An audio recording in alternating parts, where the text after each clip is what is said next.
teka lang, kung gusto mong baguhin ang ending mo, gawin mo lahat ng kabaliktaran ng sinasabi ko.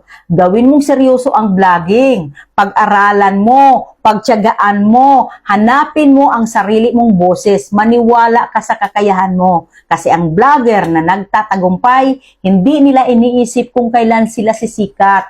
Tinatrabaho nila hanggang dumating ang tagumpay. Ito yung mga top tips para hindi ka magtagumpay bilang vlogger. Kung pangarap mo namang manatiling maliit ang account mo, walang followers, walang income, at walang impact, ituloy mo lang ang ginagawa mo ngayon. Kasi alam mo, hindi lahat ng vlogger para sa tagumpay. Yung iba, pang-complain lang, pang-silent support lang, pang-view lang ng success ng iba.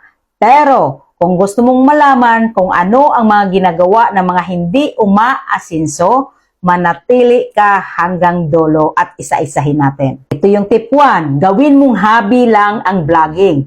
Huwag mong seryosohin. Treat mo siya as pampalipas oras lang. Kapag may time lang, saka ka mag-post. Pag busy ka, aba, edi wag na. Kasi sure yan, hindi ka aangat kung half-hearted ka. Tip 2. Umasa ka lang sa luck. Huwag kang mag-aral, huwag kang manood ng tutorials, huwag kang mag-research. Basta isipin mo, swerte lang to. Para pag walang resulta, may masisi ka. Ang top 3, gusto mo agad viral. Kapag wala pang view sa loob ng 1 hour, magtampo ka agad. Sabihin mo, di naman pala gumagana.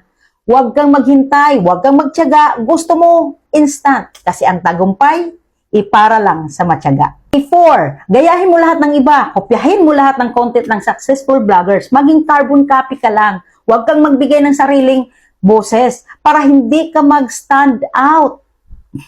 Tip 5. Isipin mo agad na wala kang kakayahan. Sabihin mo lagi sa sarili mo, hindi ako bagay dito, mas magaling sila, late na ako. Paulit-ulit, araw-araw, para lalong bumaba ang confidence mo.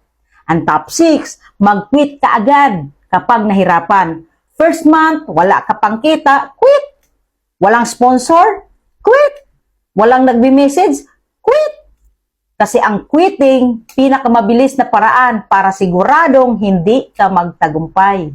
Pero tika lang, kung gusto mong baguhin ang ending mo, gawin mo lahat ng kabaliktaran ng sinasabi ko. Gawin mong seryoso ang vlogging. Pag-aralan mo, pagtiyagaan mo, hanapin mo ang sarili mong boses. Maniwala ka sa kakayahan mo. Kasi ang vlogger na nagtatagumpay, hindi nila iniisip kung kailan sila sisikat.